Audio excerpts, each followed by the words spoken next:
Hello everyone, my name is Ego Joel. We are in this lesson of growth and development. The importance of this lesson is that all of us are going to see the importance as to why this topic is very important. Do you know that all of us living organisms, even other organisms which are not mammals, all of us experience this growth and development? Why? Because growth and development, it is a characteristic of all living things. That's why it is very important for us to look at this topic of growth and development. Now make sure you're seated and you're very comfortable. We go. Now, do you look at the pictures of these people? For example, during growth and development, one is meant to move from this stage, you can see it, to this elderly stage. And do you know that most of you students are at this stage? Do you know that your siblings are at this stage? Do you know that others are at this stage? But because of growth and development, we have to end here. Now, look at this. Growth and development, it is comprised of very many things, as we are going to see. And as the permanent increase in the size of an organism, or we can say this is the permanent quantitative increase in the size or dry weight of an organism.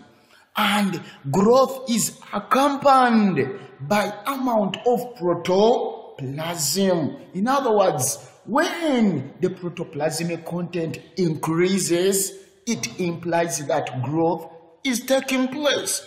And by the way, what is protoplasm? Protoplasm, this is the combination of the nucleus and the cytoplasm. Very good. Now, look at this. What is development? Here they're telling us that development is a process by which body cells of organisms grow to advanced stages and become complex.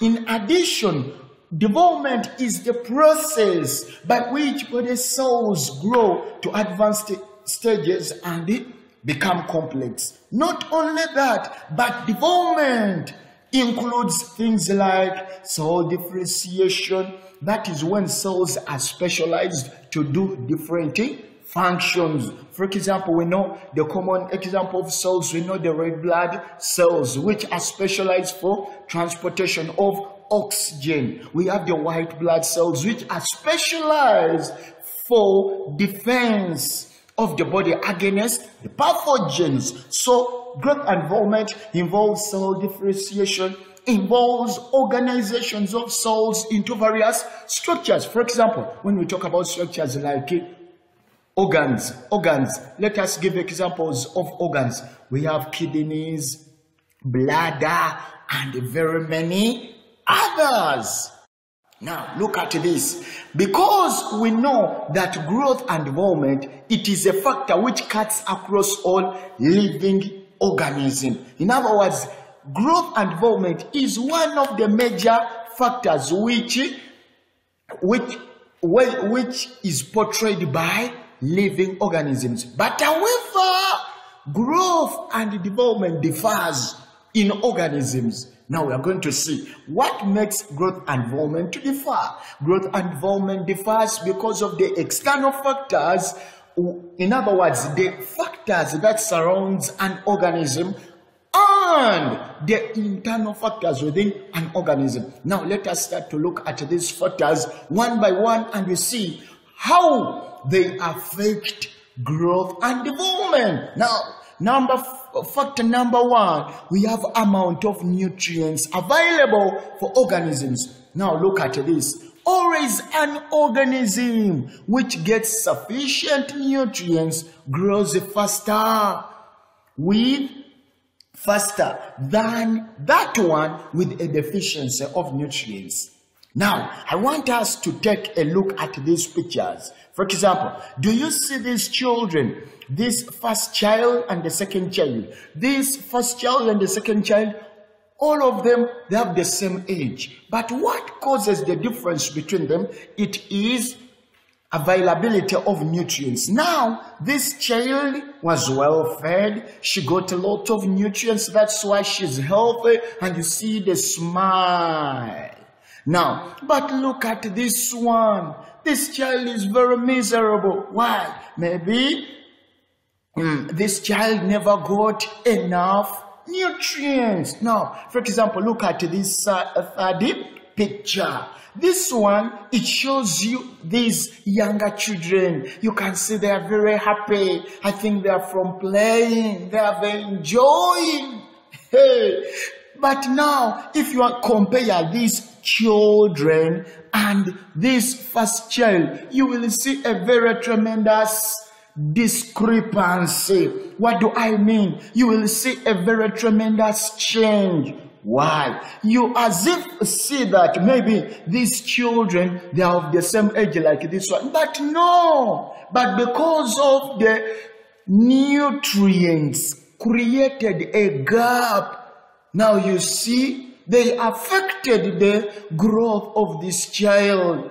Look at this. So that's why it is very essential to study about the things so that we can put them into practice. Now, let's look at the second factor, that is temperature. Look at this. Bodily functions are controlled by enzymes which work well within certain temperature ranges. Now, look at this. Let me tell you this. Enzymes work very efficient in optimum temperatures. Are you getting that? Optimum temperatures are a key factors for the normal working of enzymes. And we all know that our body cells are controlled by enzymatic reactions. So now, it implies that when the temperatures are very low, what does it mean? These enzymes will be inactivated. And when temperatures are very high, these enzymes will be denatured. Now, so when they are inactivated or denatured, they will end up affecting the processes which occur inside the cells of the body. Hence, ending up affecting growth of an individual. Let's go. If we look at another factor called light. Light, we've seen that light affects growth of plants. Mainly, it affects the formation of chlorophyll. Do you know that if a plant, it is not in a place which has sufficient light, the leaves will be yellow? Why? Because of absence or insufficient light. That's why when plants elongate, when they have been in a dark place, that terminology, we call it etiolation. We call it etiolation, implying that the plants have elongated to get light because where they've been, there has been no light, or the light has been insufficient. Now, light also affects the process of photosynthesis, because by definition, we know that photosynthesis is a process by which green plants, make their own food from simple inorganic materials such as carbon dioxide and water in presence of sunlight and chlorophyll. In other words, sunlight, this light is very key in a process of photosynthesis. So without photosynthesis, without light, photosynthesis will be hampered. Let's look at the closure and opening of stomata. Look at this. Plants always close their stomata during night. Why? Because of absence of light. And plants always open their stomatas during day. Why? Because of presence of light. However, there is exception of some plants which do the reversal. They call it rhythmic opening. The reversal in the rhythmic opening of opening of stomata during night and closure during day. That is to minimize the rate at which water is lost during day. But light always will affect that. So look at this factor called another point called flowering. Flowering, it is when plants bear flower, and this is a characteristic of flowering plants because they bear flowers. Not so, but because of light, it categorizes flowering plants into longer day plants and short day plants. Now, what are longer day plants? These are plants which need enough light for them to flower. And what are short day plants? These are plants which need less period of light for them to flower. Lastly, if we look at phototropic responses. What is phototropic responses? These are responses especially demonstrated by plants. Are you getting that? When part of them, for example, the shoot system grows towards a stimuli, which a unidirectional stimuli, which is light, or we can say unidirectional light. I've said that tropic responses, these are plant responses where part of the plant grows towards a unidirectional source of light. So every time there is light in a given direction, always plants will tend to grow there. That's why you see some plants, they a bit bend. What makes them to bend is as a result of search for that light. So light end up affecting phototropic responses, and these phototropic responses, they bring about growth. Every time when a plant elongates towards light, it is growing in the due course. Are you getting that? Okay, let's look at this factor known as pH. First and foremost, pH. This is the degree of alkalinity or acidity of the medium. Now, look at this. pH affects greatly microbes and other lower animals which live in environments with water. For example, these lower animals, you can say bacteria. Always bacteria, there are those bacteria which thrive in acidic, in a low pH. Are you getting that? Or we can call it acidic medium or low pH. And there are other bacteria which thrive in alkaline medium or a higher pH. Let's also talk about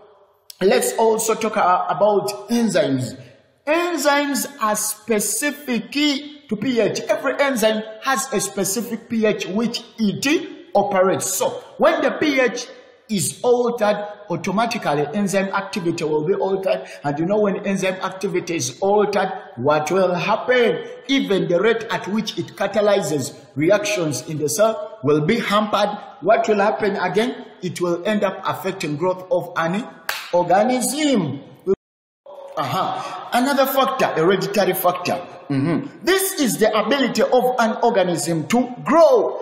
Are you getting that? As a result of the inheritance of genes, that is from the parents. Now, you look at this factor called hereditary factor. It's a factor that comprises of mainly the genes. Now, do you know that some people or some organisms might grow at almost the same relative height, size? Why? Because of the genes they inherit from their parents. I've brought out this picture of these two. You can see these children. We can say these children are identical children. Now you can see their size, it is almost the same. Why? Because of the similar genes they inherited from their parents. So genes are very important in affecting the growth of any organisms. Every time organisms will grow based on the nature of genes they inherited. If an organism inherited genes that bring tallness, automatically that organism will grow when it's also tall. If an organism inherited genes for shortness, obviously that organism will be short. Let's go.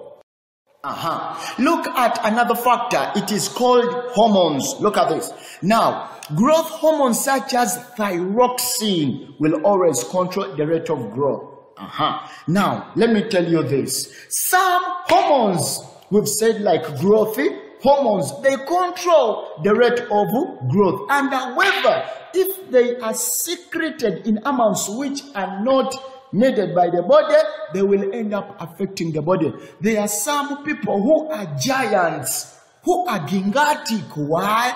Because of over-excretion of the growth hormones. So they end up being very tall. And there are very people who are short. Why?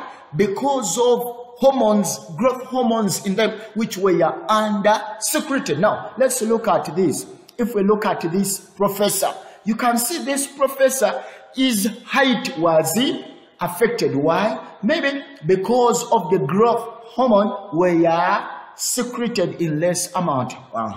Let's also look at this picture of these. These are your celebrities, you know them. This is Aki, this is Popo. You can see that also their growth was hampered. Why?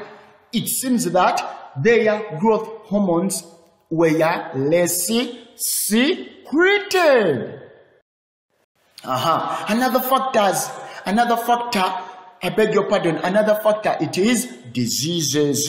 Some diseases, actually not even some, but most diseases retard growth. Now, let me tell you this. Diseases are known to retard growth. Why? Because diseases lead to destruction of some cells and tissues. Now, and if cells and tissues have been destroyed, it will affect the growth of any organism. For example, if we try to look at this picture of this child, you can see this child is very miserable. Why? Because of diseases which affected this child's growth. So that's why it is very important to know these factors such that we work upon them. If it is diseases, if you happen to get a disease, you go and get medication such that you may grow healthier when you feel, when you're very happy. Are you getting that? Yes. In conclusion, growth is affected. We've seen how growth is affected by both internal and external factors. We've looked at internal factors such as the genes and the hormones, and we've looked at external factors such as nutrients, temperature, light, pH, disease, etc. Now, look at this. Since I told you that growth and development, it is a characteristic of all living organisms. Now, for a living organism to grow when it is healthier, the internal and the external and internal factors have to be put into consideration. I remain as a go Joel, making biology easier. Thanks for watching this video. Just be ready for the next, because anytime I'm dropping it in. May God bless you, students. Have a good day.